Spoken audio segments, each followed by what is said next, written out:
Yo, what's poppin'? It's Tommathan, and we have the Toronto Defiant season review. Not the season Toronto wanted as one of the big spenders in NA. They did not get big spending results. They finished 8th in the region with a 12-12 record and a -1 map differential. You can't even be peak mid properly.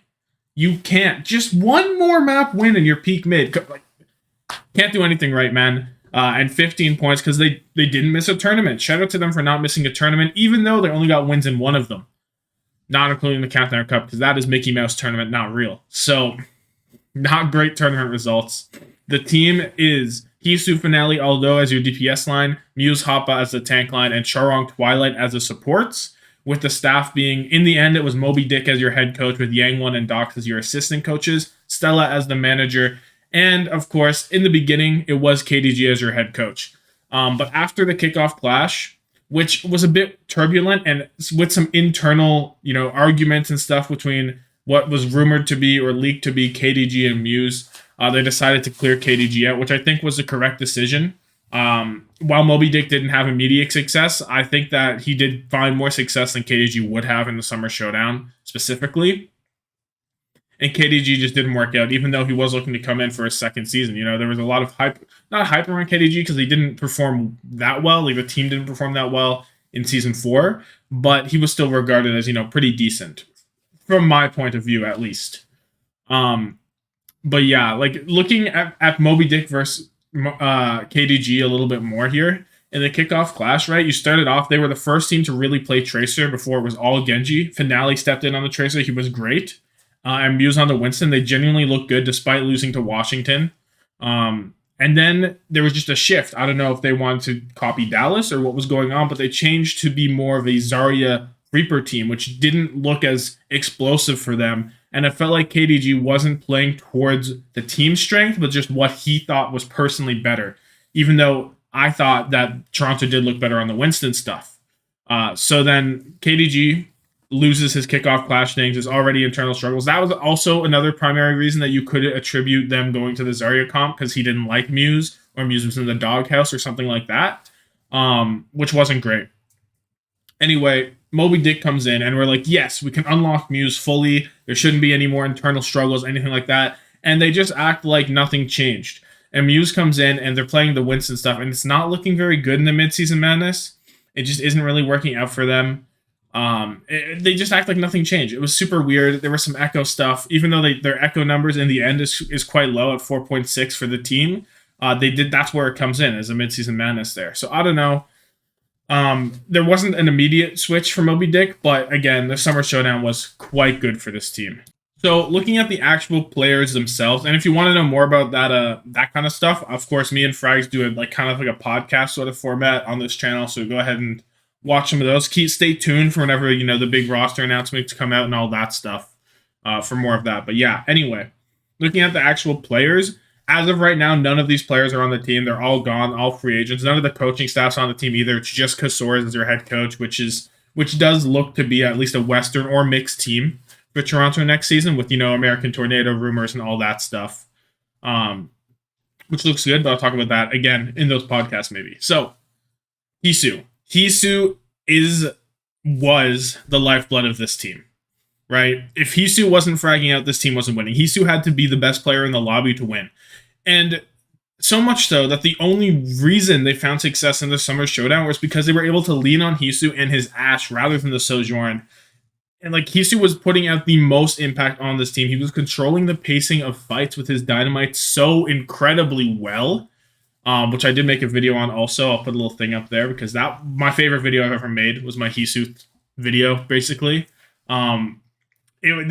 He defined the Toronto Defiant 100%. In the Countdown Cup qualifiers, right? Little tiny square on your screen up there. They go 2-4. They were trying to put Hisu on Sombra. When Hisu's on Sombra, he's insane. He's a very good Sombra. But he can't carry the team. He needed to be on Sojourn. They put him on there towards the end. It gets a bit better. They put him on there for the Countdown Cup. They actually breezed through it, basically. Just Florida was quite good, but they breezed through Boston and Washington. Not enough can be said about Hisu. I fully expect him to find a very high caliber team because he's not like any other hit scan. There is no other Hisu in the league. How he plays the game is so differently from everyone else, and that Ash kind of arc on in the Summer Showdown kind of proved it to me. No one else, legitimately, nobody else was doing it like him. He is so smart, and his aim is so good. Um, I can't say enough good things about Hisu. And then you have Finale and Aldo. So Aldo, I'll start off with. He wasn't with the team until the Summer Showdown. Other than that, he was in Texas, I believe, while the team was in Toronto, right? So he didn't get as much play in the kickoff clash midseason madness. He got a little bit. They tried him on the soldier. They tried him a little bit here and there. Um, but in the Summer Showdown is where he got the most playtime and where he got that extra buff. Like it was like 50-50ish. Maybe Aldo got a little bit more playtime than Finale, but then it was kind of Aldo all through the Summer Showdown on the Genji. And his Genji wasn't particularly great. It was a weakness for this team. Now, on LAN, with the crowd hyping him up, he went crazy. It was his best performance of the season was on LAN, and that's where you need to be. If you show up when you need to, that's all you can really ask for. So I was pleased from that, but in terms of the qualifiers, in terms of the rest of the season, he wasn't a very strong point. And for Finale was not a strong point unless he was on Tracer. His Tracer was decent in the kickoff clash. Other than that, not great. We saw some echo movements from him. I was not a fan at all. His Genji didn't impress me. I didn't like seeing Finale off of Tracer, straight up. If I saw Finale off Tracer, I was frowning. And neither of them really had a Reaper that I enjoyed because they both played it at different points. Wasn't feeling it.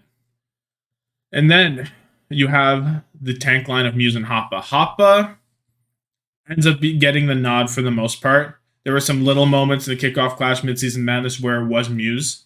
But Hoppa did lap him in playtime pretty significantly. His Junker Queen was very good positionally. Mechanically, it left a little something to be desired, but that was okay in that meta. You didn't need to be a mechanical god if your team play and your positioning was really good, which was the case for Toronto in this instance.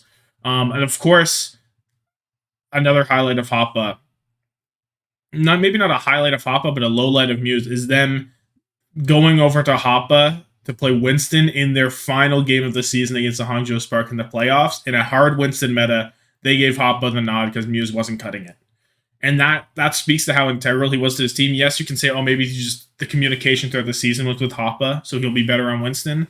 But his Winston was not mechanically gifted. He's not a mechanic. His mechanics are not his main point of his game. He's smart, and that's why he was like a hyperflex back in the early days of Owl. You'd see him on the Tracer, you'd see him on the Sigma, you'd see him on the Diva. He could play the range, but it's not because of mechanics, it's how smart he is. It's positioning. It's knowing his job and how to do it. You know what I mean? Which is why I think he could develop into a really good single tank. I think he could be a good Winston player. If there was another Winston meta and they wanted to commit to him earlier in the season, I think it could have worked out well. But that last ditch effort in the playoffs, not a fan.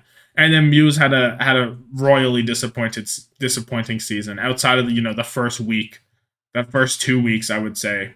Just not great from him in any aspects. I don't know if he finds a team. Oh, I should have talked about that for the other players. But for Muse, I think he could find a team just because the main tank pool isn't that plentiful these days. And if you want a Winston player, if you don't want to have to rely on someone picking up a new character, he could be a decent budget option. But it's not great. As for Hoppa, talking about that, I think Hoppa should definitely find a team. He always finds a way. He's been everywhere in the league since season 1. Whether he goes back to Philly for the third time, I don't know. That'd be very funny. But Hoppa always weasels his way into a team, and I think this is one of his better seasons. So I'm a big fan. And as for Muse and Finale, I'm not sure or not Muse. As for Aldo Finale, not sure if either of them find a team realistically. I don't think they impress me unless they're tryout gods. This performance wasn't great. And then you have the real boon of this roster, the reason that you could rate them highly in any point of time, is Charong and Twilight. Charong was one of the highest rated and the highest paid rookies coming into this season on his Lucio, on his main support in general, and he performed. Charong was a performer on this roster. There are no points in this season where I was like, I don't know, Charong. No, he impressed me through and through the whole time. And it is a little difficult because you get a mediocre team, so it's hard to judge their main support a little bit, as it is. That's just the role, right? But Charong will find himself on a absolutely phenomenal team. I guarantee you that 100%. I don't know where, um, but he should be the most sought after main support that isn't named Vindame or Chio. It should be Chorong up right next. Because even whenever he dabbled onto the Zenyatta, no, it wasn't great, but it was better than your average main support going onto Zenyatta. You know what I mean? Um, the flexibility was there. And then you have Twilight. He's been around forever. I expected a little bit more from him this season. That could be my own fault. He did play well overall. Definitely like an A level support. But if you're coming in and you're expecting, literally the best Ana in the world in an Ana meta, I left feeling a little disappointed. Yeah, he was hitting a lot of sleep darts. He had some of the most sleep darts in the entire league, but he also just kind of chucks him out. He just kind of says, "Oh, I can throw a sleep dart at this guy." I just gives her. The actual value he was getting from those cooldowns, I found not as high as a player like Shu. And yeah, if you're comparing him to Shu already, that says good things about him, I guess. But I don't know. I felt like Twilight contributed to Toronto's mediocrity more than tried to take it away sometimes. That being said, his Brigitte was exceptional in the Summer Showdown. Probably the best Brig, maybe him or Fielder in NA. Izayaki had an argument, I guess, as well. But Twilight, there would be times where he would just rally, and you're like, why are you rallying, Twilight? This fight looks lost. I remember sitting there live in the crowd. I'm like, Twilight, why the fuck are you rallying? And then we just won the fight, and it happened multiple times. I was just like, never mind. Twilight knows better than me, bro. He knows. He's aware. He is fully in control of the situation. And he just had that clutch kind of factor to him, especially on the Brig. So I think Twilight will go to another high level team. Also, there's been rumors to like Philly, teams like that. I don't know. Who knows with the delays and how in shambles Owl is right now, but I I feel good about the Toronto backline still to this moment. Other little things to point out: looking at their usage compared to the league, you'll notice a pretty significant dip in Sojourn. The league average is 46. They only have 33. That's because of their Ash, which is at 25, compared to the league average of a 9, which is attributed to the Summer Showdown, right? They basically didn't play Sojourn a third as much as most other teams, which checks out because they like the Hisu Ash that much.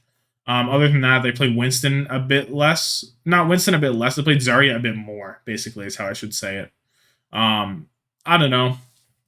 Nothing too silly from them. Just the Ash was the biggest standout difference for Toronto this season.